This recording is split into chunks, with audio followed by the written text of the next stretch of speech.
Assalamualaikum everyone, and welcome to the 6th episode of 2 Minute English with me. Please ignore her, it's actually the 5th episode. And can you see the different background? Anyway, today we're going to be talking about two different styles of language in English, literal and figurative. Literal language is basically what we are exactly saying. So for example, now I am sitting on a chair, so I am literally sitting on a chair. So there's nothing much to explain about literal language. While most people think it is hard to use figurative language, we are actually using it every single day. So the first one, let's talk about simile. So simile is when you compare something using the word like or as. Instead of saying it is dark, why don't you add a little bit more to make it more interesting?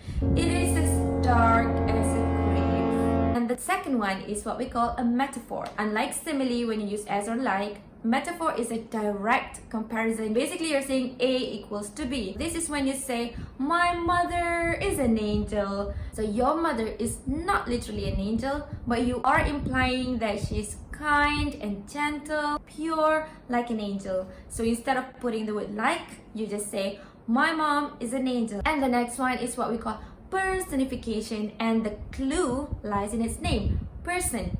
So personification is when we give a non-human a human's attribute. This is when we say the clouds are crying, when we actually want to say it's raining. So you see, clouds don't actually cry.